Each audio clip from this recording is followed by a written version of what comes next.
Hello students, good morning to all of you. I hope all are good and fine. Today we are starting a new lesson in our textbook, First Flight. The third lesson, two stories about flying. Now here, this lesson is divided into two parts. Okay, that means in this lesson there are two stories about flying. The first one is First Flight by Liam O'Flaherty and second Black Aeroplane by Frederick Forsyth. Before you read, since the earliest time humans have dreamt of conquering the skies, here are two stories about flying. So we are seeing that and we have read that many stories about humans where human being has dreamt a lot of about conquering the skies, and he has even reached also, right? He always tries to reach the sky. That means to reach higher and higher in his life, to achieve the highest post, the highest ambition, the goal in his life. This is a really motivating story from which you can get a lot of motivation. So all of you pay attention, listen to the explanation very nicely and try to understand these stories well and to implement in your life too. Let's begin. First story is about a young seagull who is afraid to fly. And how does he conquer his fear? The second story is about a pilot who is lost in storm clouds. Does he arrive safe? Who helps him? So we will start with our first part, that is our first story, that is his first flight. The young seagull was alone on his ledge. His two brother and sister had already flown away the day before. So this young seagull, he was alone on his ledge. Now what is ledge? Ledge is a narrow horizontal shelf projecting from a wall or a cliff. So that is the end, okay? It is a narrow horizontal shelf from where you can see the end, and from there down is a valley, okay? So this seagull, he was alone on the ledge, and his brother and sister, they had already learned to fly a day before. He had been afraid to fly with them. Somehow, when he had taken a little run forward to brink of the ledge and attempted to flap his wings, he became afraid. So this seagull, he was afraid to fly, and when he had tried to run a little to the brink of the ledge, that time he got little afraid. The great expanse of sea stretched down beneath, and it was such a long way down, miles down. He felt certain that his wings would never support him. So he bent his head and ran away back to the little hole under the ledge where he slept at night. So down the cliff there was a great expanse sea. Okay, a huge sea miles down, and seeing the sea down, he got afraid that if my wings, if they don't support me, I may fall down. And with that, afraid, he got back into his hole under the ledge. Even when each of his brother and sister, little sister, whose wings were far shorter than his own, ran to the brink, flapped their wings and flew away, he failed to muster up courage to take that plunge when appeared to him so desperate. So his brother and his little sister, whose wings were much shorter than his, even they could fly. But this seagull, he was really afraid to muster up courage, okay, to gather courage, to take that plunge, okay, to put himself into that flying. His father and mother had come around, calling to him shrilly, upbraiding him, threatening to let him starve on his ledge unless he flew away. But for the life of him, he could not move. So his father and mother both used to come many times, okay, scolding him but he was really afraid, and they didn't bring any food for him, thinking that if he will go hungry, then only he will learn to fly, otherwise not. But for the seagull, he wanted his life, and so he did not move from there. That was 24 hours ago. All this happened 24 hours before. Since then, nobody had come near him. The day before, all day long, he had watched his parents flying about with his brother and sister, perfecting them in the art of flight, teaching them how to skim the waves and how to dive for fish. And those 24 hours ago, the day before, he saw how his parents used to fly, his little brother and sister, and how they taught him the art of flying. Okay, they taught him how to skim the waves and how to dive for fish.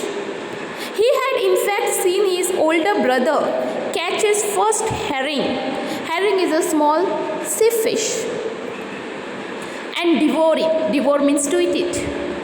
Standing on a rock while his parents circled round, praising a proud cackle. So when he caught his first fish, his parents started circling him and giving a proud cackle. Cackle is a sound of birds. And all the morning, the whole family had walked about on the big plateau, midway down the opposite cliff, taunting him with his cowardice. And that whole morning, his whole family, his parents, his brother, sister, they all walked near the big plateau, and they were taunting him for his cowardice. Cowardice means to be fool, okay?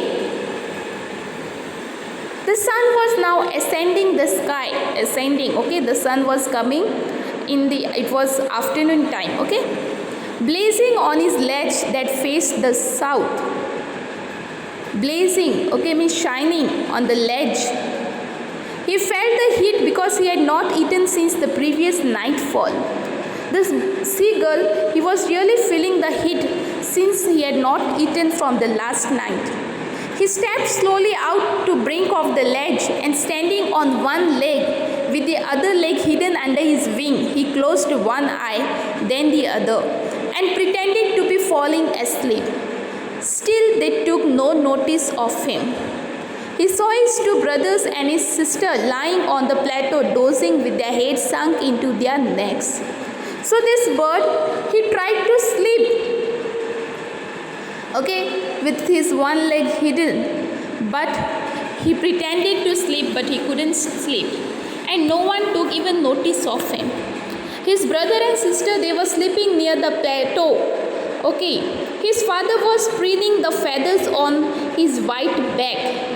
His father, okay, he was making an effort to maintain his feathers. Only his mother was looking at him. So we all know mother's heart for their child is really very soft. And so she was looking at the seagull. She was standing on a little high hump on the plateau. Her white breast thrust forward. Now and again, she tore at a piece of fish that lay at her feet and then scraped each side of her beak on the rock. The sight of the food maddened him. How he loved to tear food that way, scraping his beak now and again to whet it. Okay, whet means to sharpen. So he could see his mother, she was having a fish in her legs, okay, feet, and again she was sharpening her beak and trying to tear the fish and have it. Ga, ga, ga, he cried, begging her to bring him some food. Ga, kol, a, she screamed back derisively in a manner showing that she or he is stupid. So his mother called him stupid. Okay, you are not flying. But he kept calling plaintively. So a child, he kept asking for the food. And after a minute or so, he uttered a joyful scream. And suddenly he uttered a joyful scream, means he shouted screaming. Why? His mother had picked up a piece of the fish and was flying across to him with it. He leaned out eagerly tapping the rock with his feet, trying to get nearer to her as she flew across. So then what happens? Her mother comes near him with a fish in her mouth. Okay, and this seagull, he tries to reach near her mother slowly, trying to get nearer to her as she flew across. But when she was just opposite to him, she halted, she stopped, her wings motionless, the piece of fish in her beak almost within reach of his beak. He waited a moment in surprise, wondering why she did not come nearer, and then, maddened by hunger, he dived at the fish. So his mother had come really very near. You can see in this picture, okay, at the brink of the cliff. And the seagull, he was wondering why my mother is not giving it to me. And he was maddened by the hunger, and at last he dived at the fish. With a loud scream, he fell outwards and downwards into the space. Then a monstrous terror seized him, and his heart stood still. He could hear nothing, but it only lasted a minute. The next moment he felt his wings spread outwards. So when he dived for the fish, he was in middle of the air. Outward, downwards, nothing, but he was in the space. And with this terror, afraid, his heart stopped beating, and he felt that, oh my God, what has happened? And this fear just lasted for a minute, because suddenly he felt his wings that they were spread outside, and they started fluttering. The wind brushed against his breast feathers, then under his stomach and against his wing. He could feel the tips of his wing cutting through the air. He was falling headlong now. So he could see now that he could fly, he could feel he was able to feel the air around his stomach, over his stomach. Okay, he just felt a bit dizzy afterwards. Then he flapped his wing once and he soared upwards, ga ga ga ga ga. His mother swept past him, her wings making a loud noise. He answered her with another scream. Then his father flew over him screaming. He saw his two brothers and his sister flying around him, covered him and banking and soaring and diving. So when he got really dizzy flying, okay, because he had not eaten the previous night, and at that moment all his family members come near him. Then he completely forgot that he had not always been able to fly, and commanded himself to dive and soar and curve, shrieking shrilly.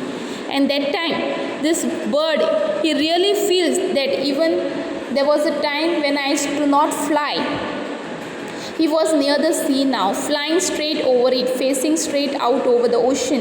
He saw a vast green sea beneath him, with little ridges moving over it, and he turned his beak sideways and cawed amusedly. So now he was enjoying his flight, okay, seeing the sea, the ridges nearby. His parents and his brothers and sister,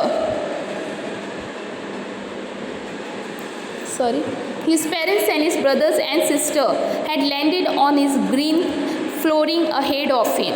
They were beckoning to him, calling shrilly. Okay, so they were all calling his brother. He dropped his legs to stand on the green sea. His legs sank into it. He screamed with fright and attempted to rise again, flapping his wings. So he tried to get hold, but when he kept his legs in the sea, he found that his legs were getting sunk in it. And again, with that scream of fright, he attempted to rise and fly again. But he was tired and weak with hunger, and he could not rise, exhausted by the strange exercise. His feet sank into the green sea, and then his belly touched it, and he sank no further. He was floating on it, and around him his family was screaming, praising him, and their beaks were offering him scraps of dogfish. He had made his first flight. So this is how this little seagull, he was able to fly. So there is one day in your life where you can overcome any fear. If you keep a fear, then you are not able to do anything. You have to overcome that fear. Okay? And when you overcome that fear, you will find that your life is really very beautiful. So I hope you have understood this first part, his first flight. For better understanding, listen to this video 2 or 3 times and then go through this story. Okay, thank you. Next part we will see in our next video.